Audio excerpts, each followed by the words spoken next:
Shilpi department of home science Ganga Devi Mahila Mahavidyalaya Patna 20। आज जो class लेने जा रही हूँ बीए पार्ट 3 ऑनर्स का है, जिसमें हम लोग पढ़ रहे हैं ट्रेडिशनल टेक्सटाइल्स ऑफ इंडिया। और आज का जो विषय है वो है आसाम का सिल्क। आसाम का सिल्क 3 प्रकार का होता है, मुगा सिल्क, एरी सिल्क और पैट सिल्क। आसाम की एक छोटी सी जगह है सुआलकोची, जो कैमरूप डिस्ट्रिक्ट में पड़ता है।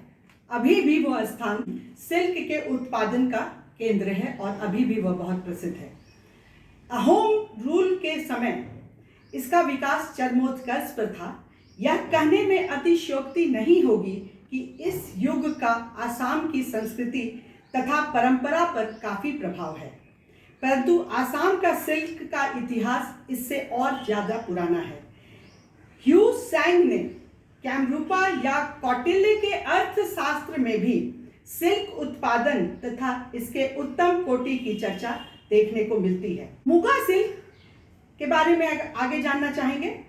यह मुगा सिल्क पहले सिर्फ राजा महाराजाओं द्वारा उपयोग में किया जाने वाला सिल्क था और साधारण जनसाधारण इसको प्रयोग नहीं करते थे या नहीं कर सकते थे, और सिर्फ राजघराने में इसका प्रयोग होता था। तो हम समझ सकते हैं कि कितना बारीक होता होगा, कितना महीन होता होगा, कितना चमकीला होता होगा, कितना ग्लॉसी होता होगा और कितना खूबसूरत होता होगा। इसी को आगे बढ़ाते हुए मुगा सिल्क बहुत मजबूत होता है। इसमें एक विशेष प्रकार का लश्चर या चमक होता है। यह इसलिए अधिकतर इसका प्रयोग मेखला चादर के रूप में उपयोग किया जाता है और अब इसकी साड़ी भी बनती है। इसकी एक और खासियत है, समय के साथ साथ इसकी खूबसूरती बढ़ती जाती थी। ये आसाम के सिल्क की खासियत होती है, जितना पुराना होता है वो उसकी खूबसूरती और बढ़ती चली जाती है। और मुगा सिल्क की साड़ी की धुलाई या मेखला चादर की धुलाई या वस्त्र की धुलाई हाथ से की जाती है। इसके बाद एरी सिल्क के बारे में पढ़ेंगे। इसको हम लोग वेगन सिल्क भी कहते हैं, क्योंकि इस सिल्क में जो सिल्क वर्म होते हैं उसका नाश या क्षति नहीं होता है। एलांटस सिल्क भी इसको ये कीड़ा जो जिससे बनता है वो है एलांथस सिल्क। कोकून से जब कीड़े बाहर आ जाते हैं तभी इसकी खेती की जाती है। ऊन जैसे गुण होने के कारण इसमें थर्मल क्वालिटीज होते हैं, अतः इसे जाड़े में पहनना अच्छा होता है, परंतु इसका यह मतलब नहीं कि इसे गर्मी में नहीं पहना जाएगा। अर्थात विंटर सीजन तथा गर्मी के सीजन दोनों समय पहना जाने वाला एरी सिल्क होता है। आसाम के बाहर ये झारखंड, आंध्र प्रदेश, कर्नाटक तथा पूर्वोत्तर राज्य जैसे अरुणाचल प्रदेश, मणिपुर, मेघालय, मिजोरम, नागालैंड, सिक्किम, त्रिपुरा आदि में भी यह सिल्क तैयार होता है। यह बहुत ही टिकाऊ होता है, बहुत सॉफ्ट होता है, नमी सोखने वाले सिल्क होते हैं। अपने इन्हीं गुणों के कारण इनकी मांग साड़ी, पर्दे, बेड कवर के लिए बहुत रहती है। बच्चों के लिए भी यह कपड़े बनाने में काफ़ी सहायक होता है और इसकी मांग काफ़ी अधिक है। अर्थात यह वर्सेटाइल फैब्रिक्स कहलाता है, यह बहुमुखी वस्त्र परिधान कहलाता है। अब तीसरा है पैट सिल्क। इसे मलबरी सिल्क भी कहते हैं। ऐसा इसलिए किया कहा जाता है क्योंकि मलबरी के पत्ते इस सिल्क वर्म के पसंदीदा भोजन होते हैं और यह वाइट शहतूत किस्म जो है उसके पत्तों को खाकर ही बड़ा होता है और ये जो है फलस्वरूप बहुत ही चिकनाई वाले चमकीले रेशे उत्पन्न करता है और इस रेशे का अधिकतर जो रंग होता है वह उजला होता है या ऑफ वाइट होता है। यह बहुत टिकाऊ होता है और यह लंबे समय तक रह सकता है।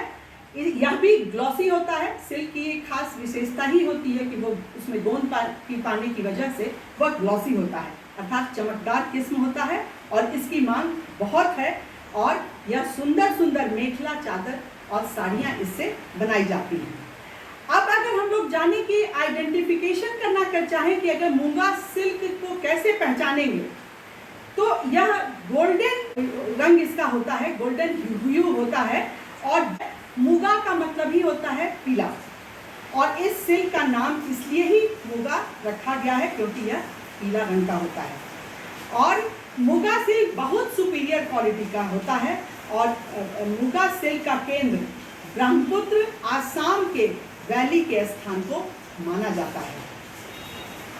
अगर हम लोग ये जानना चाहें कि पैच सिल्क को भी हम लोग कैसे पहचानेंगे, तो मलबरी सिल्क जो होता है, इसको हम लोग मलबरी सिल्क भी कहते हैं, यह मैसूर में, तमिलनाडु में आदि जगहों पर भी, आंध्र प्रदेश में भी यह बनता है। इस तरह का सिल्क, मलबरी सिल्क तैयार होता है और इसका भी रंग जो है, इसको हम लोग डोमेस्टिक सिल्क भी कहते हैं और इसका रंग भी जो है सफ़ेद या ऑफ वाइट होता है और इसे भी हम लोग हाथ से धो सकते हैं और परंतु इसे हम लोग छायादार स्थान पर सुखाते हैं। और पैच सिल्क में को हम लोग नूनी सिल्क भी कहते हैं क्योंकि वाइट शहतूत को नूनी कहा जाता है और चूंकि यह उस पर पलता है तो इसे हम लोग नूनी सिल्क भी कहते हैं। और सेरीकल्चर, रेशम उत्पादन को हम लोग सेरीकल्चर कहते हैं। ये आसाम में बहुत पुराना इंडस्ट्री है और यह जो है वो एक ट्राइब है, कचारी ट्राइब्स, जो आए थे, तिब्बतो बर्मन ट्राइब थे और वो ट्राइब इस सिल्क को आसाम में लाए थे।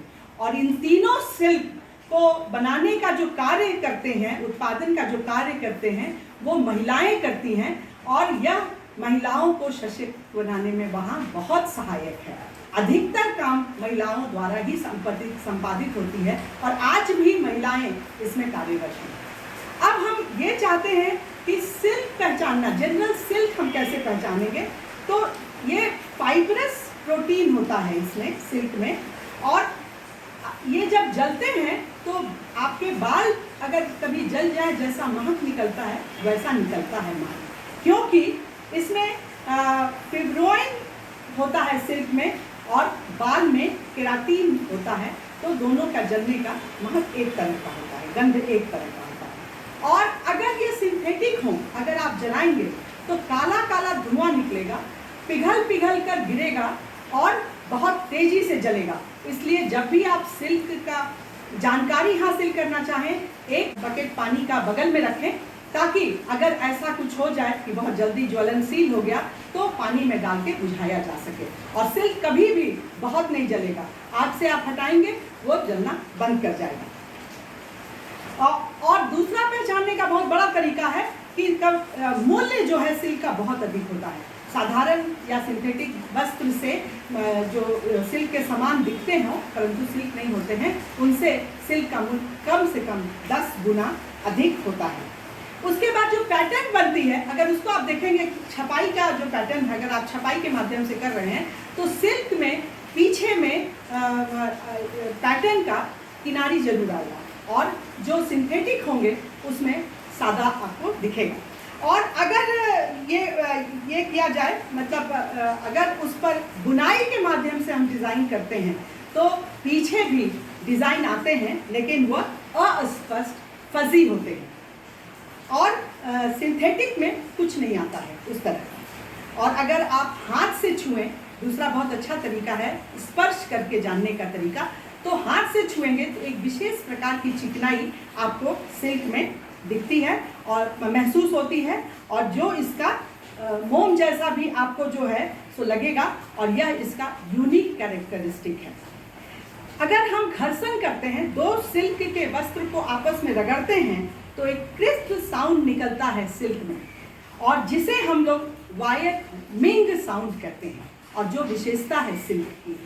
और बर्निंग टेस्ट बहुत महत्वपूर्ण होता है और बर्निंग टेस्ट को बहुत सावधानी से करनी चाहिए, जिसकी चर्चा हम लोग पहले कर चुके हैं।